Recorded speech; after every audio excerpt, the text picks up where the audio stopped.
ഇന്നലെ ഞങ്ങൾ ലൈവായി കണ്ട സംഗതികൾ മുഖ്യമന്ത്രിയുടെ ശ്രദ്ധയിൽപ്പെടുത്തുകയുണ്ടായി. അപ്പോൾ ഇവിടെ ഉദ്യോഗസ്ഥന്മാർ പറയുന്നൊരു കാര്യം, കരയിൽ തെരച്ചിൽ നടത്തി 98% മണ്ണ് എടുത്തിട്ടും നമുക്ക് പ്രതീക്ഷയില്ല എന്നുള്ള രീതിയിൽ കൃഷ്ണ ബൈരേഗൌഡ മന്ത്രിയുടെ പ്രസ്താവനയ്ക്ക് കന്നഡ പത്രങ്ങളിൽ കാണുന്നുണ്ട്. ഞാൻ രാത്രി അർജുൻ്റെ കുടുംബവുമായും അവരുടെ മനാഫ് എന്ന് പറയുന്ന ലോറി ഉടമകളുമായും അവരുടെ അനുഭവം വെച്ച് സംസാരിച്ചപ്പോൾ അവർ ഉറപ്പിച്ച് പറയുന്നുണ്ട് ആ സ്ഥലത്ത് നിന്ന് ഈ 98% മണ്ണ് മാറ്റിയിട്ടില്ല.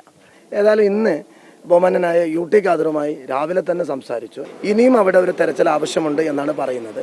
അത് കർണാടകത്തിൻ്റെ മുഖ്യമന്ത്രി ശ്രദ്ധയിൽപ്പെടുത്തി വീണ്ടും അതേ പ്രദേശത്ത് നമ്മുടെ ആശങ്കയും നമ്മുടെ സംശയം നിൽക്കുന്ന സ്ഥലത്ത് രക്ഷാപ്രവർത്തനം കൂടുതൽ ഒന്ന് നടത്താനുള്ള ശ്രമമാണ് ഇന്ന് നടത്തണമെന്ന് നമ്മൾ ആവശ്യപ്പെടുന്നത്.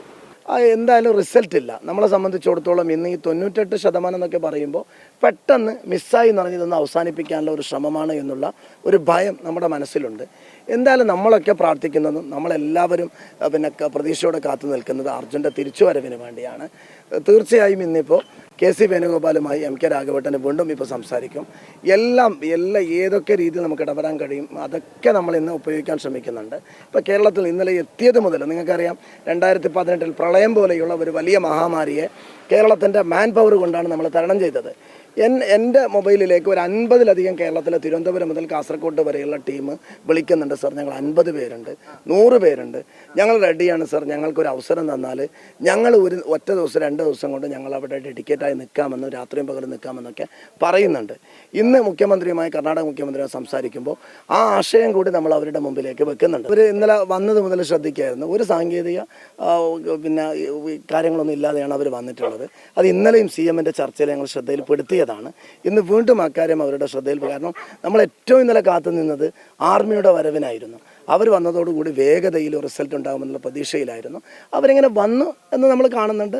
പ്രവർത്തനം നന്നായി അവർ നടത്തുന്നുണ്ട്.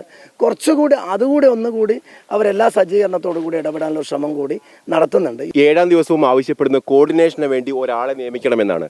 ഇത്രയും ദിവസം കഴിഞ്ഞിട്ട് ഒരു കോർഡിനേഷന് വേണ്ടി ഒരാളെ പോലും നിശ്ചയിക്കാൻ ഇത് കഴിഞ്ഞിട്ടില്ല ഇതുവരെ. അത് ഇന്നലെ മുഖ്യമന്ത്രിയോട് കൃത്യമായി നിങ്ങൾ പറഞ്ഞ കാര്യം നമ്മൾ ശ്രദ്ധയിൽപ്പെടുത്തി. ഇതൊന്ന് കോർഡിനേഷൻ നടത്താൻ വേണ്ടി ഒരാളെ മുഖ്യമന്ത്രി ഇന്നലെ അത് നിയോഗിച്ചത് ഇവിടുത്തെ MLA ആണ്. ഞങ്ങളുടെ മുമ്പിലേ പറഞ്ഞു ഇവിടുത്തെ MLA സതീഷ് ശൈൽ, അദ്ദേഹം അസംബ്ലിയിൽ വരില്ല, അദ്ദേഹം ഇത് കോർഡിനേഷൻ. പിന്നെ അദ്ദേഹത്തോട് ഞങ്ങൾക്ക് എല്ലാവർക്കും, നിങ്ങൾക്കറിയാം, ഇന്നലെ ഞാനിവിടെ എത്തുമ്പോൾ നമ്മളെ മീഡിയാസ് പുറത്ത്, കന്നഡ മീഡിയാസ് അകത്ത്, ഞാൻ അവിടെ SP-യോടും വരെ കലക്ടറോടും പറഞ്ഞു ഈ കേരളത്തിലെ മീഡിയാസ് മൊത്തം അർജുൻ ഒരു ജീവന് വേണ്ടിയിട്ട് ഇത്രയും ത്യാഗം സഹിച്ചിട്ട് ഇവിടെ നിൽക്കുകയാണ്. അതിനുശേഷമാണ് മുഖ്യമന്ത്രി വരും. അതിലും നമ്മുടെ ഈ മണ്ഡലത്തിൻ്റെ MLA കാർവർ MLA നമ്മൾ സതീഷ് ശൈലിൻ്റെ ഇടപെടലാണ് നമ്മൾ നന്ദിയോടെ ഓർക്കേണ്ടത്. അദ്ദേഹം ഇപ്പോൾ എത്തിയതിനു ശേഷം കർണാടക മുഖ്യമന്ത്രിയുമായി നമ്മൾ ഗവൺമെൻറ്റുമായി സംസാരിച്ച് ഒരു വേഗതയിൽ ഇടപെടാനുള്ള ഒരു ശ്രമം ശക്തമായി നടത്തും. പല കാര്യങ്ങളിലും അസംതൃപ്തിയുണ്ട് എന്നുള്ളത് ഈ വരവിന് ശേഷം പറയുകയാണ്. എന്നാലും ഉദ്യോഗസ്ഥ മേഖലയിൽ വലിയ രീതിയിൽ അലംഭാവം കാണിച്ചിട്ടുണ്ട്.